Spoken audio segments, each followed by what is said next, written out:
But what I wanted to spend most of the time on today is jumping right into entrepreneurship, because we started this while at school. We got serious about it this past winter and ended up raising seed money from Draper Fisher Jurvetson in April. And so I had 1 quarter left in school. And I don't have any regrets. It was a lot of fun. It takes up a lot of time. So that's one thing to think about. And if you're thinking of starting something, I would keep in mind, don't start it too early on in your career if you don't want to have to drop out, because it does take up a lot of time. But instead, there are a bunch of things you can do if you're really interested in entrepreneurship that will really help you later on. So 2 of those that I got involved with. The first, ETL. How many people here know what ETL is? Okay, so about half. Okay. So this is Entrepreneurial Thought Leaders. It's a lecture series put on by BACES, which is ACES, Partner in Sense. And, and it's over in Skilling Auditorium every Wednesday at 4:30, and we bring in a CEO or entrepreneur or lawyer or investor, someone in the field, to talk about what they've done. And I was fortunate enough to find out about this the first week of my freshman year. I got an email about it and attended every one because they were so valuable. That you have the chance to ask questions, you hear about what these people have actually done, why they've done it, what challenges they've faced, and how they've overcome them. So I'd strongly recommend attending. If you're really crazy, you can help run it, which is what my co-founder Kimber and I did this past year, and it's a fantastic experience because then you're talking with all of the speakers, you're taking them out to dinner, and learning so much more about what they've done. So this is a picture from 2 years ago. Carly Fiorina from Hewlett Packard spoke, and she was just heavily involved in the Keynes campaign, interestingly. The other thing that Jason is going to talk much more about, and I strongly recommend going to his talk afterwards, is Gumball Capital. And so this came out of one of the innovation tournaments, which you might have heard of. There was just one last week with water bottles. And they're put on by STVP, which is a group in the MS&E department. And you have a week to create the most value, to find whoever you want with a given item. And so this we did my junior year, 2 years ago, and the item was Post-it notes. How can you create the most value in a week with Post-it notes? And it doesn't have to be monetary value. It can be anything.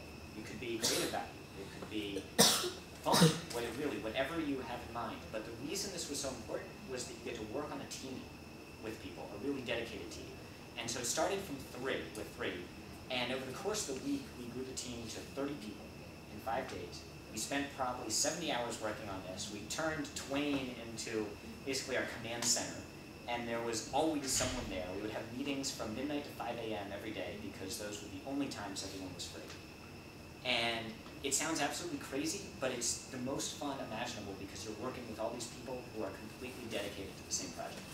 And so it gives you a sense of what a startup is actually like, because it's very similar to that. So I would strongly encourage getting involved in just any fun group, put a group of friends together and work on something or take part in one of these challenges if you're interested in entrepreneurship, because you really see firsthand how much fun it can be and how much value you can actually make. We ended up in 3 days raising about $3,300 for microfinance for Keep.org. And so Jason will tell you much more about that. So another aspect of jumping right in is what happens if you want to do a startup right after graduation. And so this isn't really for everyone, but if you think you might be considering it, here are 5 reasons why it's probably a good idea. The first, is this for you? What are you thinking about? Is this something that you think you want to do with your life? And the reason you should do it immediately after school is you find out really quickly. And I'm not saying go out and raise money and fail miserably because you realize you're bad at it or not interested or whatever. I'm saying put a group together and start working on something.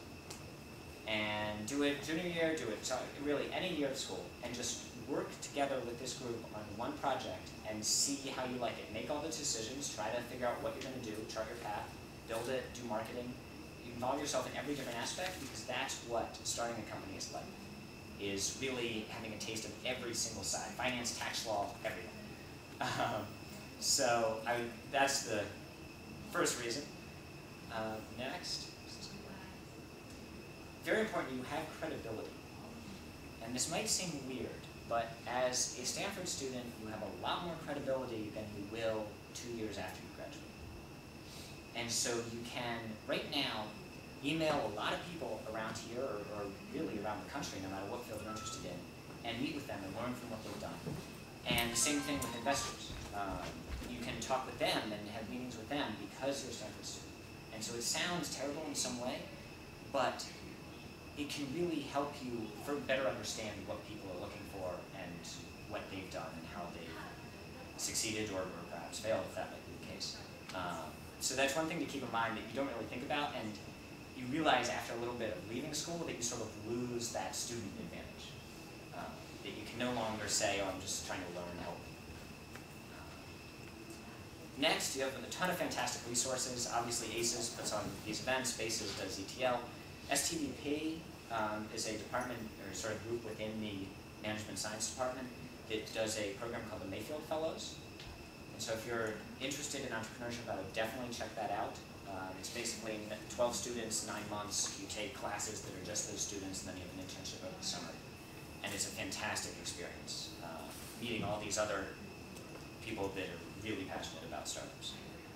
And you learn a ton. You analyze startup theory and management theory and so on and so on. And then another one that's also sort of interesting is classes. CS194, for example, lets you build something, anything you want, for credit. And then you get to keep 100% of it. So if you're thinking about a project, take one of these project classes and play with it. And it's not just CS. There's MS&E classes that are similar. There's urban studies classes that are similar. Really, almost all the departments have project classes where you can work on something you're interested in. And it's a great way to sort of have to do the research because it's for homework. And at the end, you can tell whether it's useful. Another reason to start something right coming out of school is the best people in the world are right here. And don't underestimate that. That everyone you could ever, any skill you could ever need could probably be found somewhere on this campus. And so it's a great pool of people who are friendly and helpful and really, really good at what they're doing.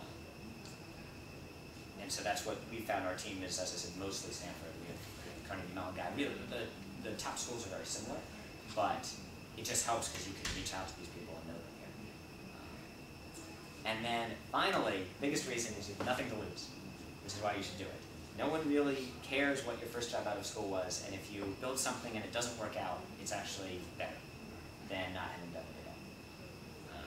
So I would strongly recommend just trying something, do a startup, do a project, see what happens, and go from there. So on that note, 2 things to keep in mind while you're doing this. There's of course some pitfalls along the way. So just 2 things to think about. Splitting equity. When you start working on a project with someone, you really think, oh, well, let's just split it 50-50 and then we'll be good. And this could be whatever year in school. And the problem is then you realize a year or 2 years down the line that maybe they haven't done as much work as you have, or maybe you haven't done as much work as they have. And it doesn't work out, but you still have that verbal agreement from way back when of that's how you split it. So what I'd recommend is actually do not even talk about that for quite a while. Just do the work, be excited about what you're doing, and don't worry about it. And as you go and move forward and decide, okay, this is something serious, maybe we want to think about raising money, maybe we want to think about incorporating it into a company, then you can make that decision. Because now you know exactly what everyone has done, and it should be possible to come to a pretty simple agreement about the ratio. And then the next thing on that note, incorporating, get a lawyer very early, much earlier than you think you would need one, because you need to incorporate before you want to raise money. And this is something that we didn't really think through because we were just going along and attacking things as they came up. But you want to incorporate way before you raise money for tax reasons. And you need a good lawyer to do that. So don't wait and push everything off until the end. If you're serious about your project, then go ahead and get a lawyer. If you're not serious, then don't spend the money, they're very expensive. But when the time comes, it's definitely important. I would definitely recommend